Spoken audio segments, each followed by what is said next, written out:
Welcome to Walking with Jesus Bible Study. We're going to be in the book of Romans, chapter 8, verse 37. Nay, in all these things we are more than conquerors through him that loved us. And I'm going to repeat that. Nay, in all these things we are more than conquerors through him that loved us. As believers, we have eternal hope. When we get through difficulties or face enemies, we must always remember that we have victory in Jesus. Christ's love for us is the only thing we truly need. No matter what we face, we will never be separated from his love. The trials of this world, sin and death, they are just no match for Jesus. Therefore, we must place our hope in Jesus. Then we are conquerors over all these things as well. We got to put our trust, our faith, in knowing that it says in the scriptures, what? The ending. What is the ending for us? What does he have in plan for us? What does he have in store for us? Because it says that we will go with him. That we should have the gift of eternal life. This whole book, this entire Bible book right here, speaks of nothing but his love for you. The whole beginning of this book just sits there and tells you that no matter how many times you mess up, he still loves you. He will still be there for you. He will not forsake you. As Christians, when we look back on our lives, throughout our whole entire lives, we can see where God has never forsaken us. Throughout the time when we was growing up or living our lives, we didn't understand. We thought we was alone, but we was never alone. Because now when we look back and we see that God has always been there for us. He has always loved us. He's always been there. Through the good times and the bad times, we just couldn't see it. Nor even still to this day can we even truly understand it. We just don't have that much intelligence in us to understand. Because his love is without measure. There's not even a word or a measurement that we could even say or that there measure up to the amount of love that he has for us. So therefore we cannot be able to begin to understand the love. It's just too much. It is way too much to understand. But we can be grateful and we can be thankful and we can sit there and accept the fact that it is true. We can acknowledge the fact that he must. Because these words, this whole book, is nothing but telling us that he loves us and how much he does all these things to prove and show to us that he loves us, that he truly cares for us, and that he is not going to stop. But it also tells us how he doesn't force us. He allows us to make that choice. He allows us to live freely.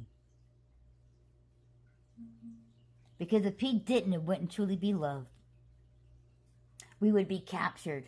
We would be enslaved. We would be puppets. That's not love. That's abuse. It's abuse. God is a gentleman. He gives you the freedom to choose. And it's so crazy to think about because this is a choice. It's free. He wants you to choose that. He doesn't make you choose that. But in this life, we would sit here and as we look back, whether we was personally in these type of relationships or we knew somebody or our parents were, but mostly most people are in a very abusive relationship. And somehow they accept it as love and truly believe that these people truly do love them. But as we can tell and as we know that abuse is not love. It's control. It's abuse.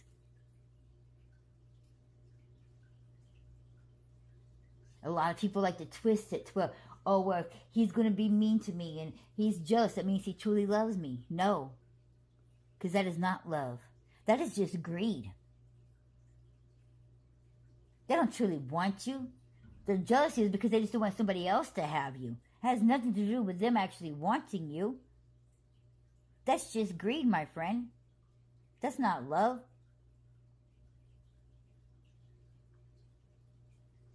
Controlling somebody, that's not love.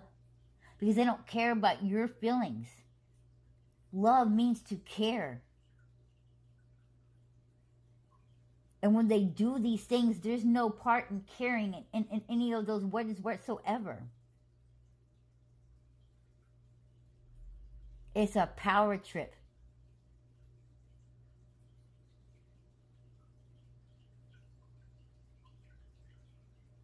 And a lot of people like to think that it's because of them and something specific about them or especially about them that makes these people, so they must love me because it's me that they do it to. No. It's that you was just easy to control. And a lot of people don't want to accept it, that we was that low or that level enough to believe that it really truly had nothing to do with us. Because we want to know that it was love. We want to believe that it was love because we're living in denial. So we have to make those excuses. We have to form those things that switch the identities of the problems over to some kind of love, some kind of secretly, when it all just equals out to no. We're covering up the truth, replacing it with lies, giving it a reason of why we accepted, of why we are still there. But the truth is, there is no love in it whatsoever. And half the time it doesn't have nothing to do with us. It just has all solely on that person. And he is his power trip and what he can do. But God, his love that is freely given to us and gives us the free choice to choose. A lot of people don't even want to choose that love. And it's free. Not just because it doesn't cost anything. It is free because it gives you the freedom. You have freedom in this love. It's your choice to be there. It's your choice to accept the love. Nobody's making you do these things. Nobody's putting it on you. Nobody's controlling you. It's all about freedom. It's all about your choice. Because God, even though he doesn't have to, because he's God, but he's making it about you. And that's what love is, making it about the other person. God is making this about you, even though this is his story. You are his creation. And this is his love he's trying to give you, and he's trying to give you free life. He's still giving that to you, making it about you, because it is your choice. It's your freedom. How great is he to make something this powerful, that's all him, make it about you. It's all about you. Even though technically it's all about him, he's making it about you. But your choice. And so many people just passing it up like it's nothing. Like it's not important and it don't matter. And how can it be true love? You know, he's just a spirit. He's not even real. How is that love? Those people truly don't know what love is. But when we get in this relationship with God and we walk this journey, this path with him, man, each and every day we are experiencing just how true love is. For there's nothing more loving than the spiritual love that God has for you. And man, do we have this carnal love twisted. In fact, we shouldn't even call it love. It's just carnal lust, because there's no real love in it. But this love from God, now that's love. It's a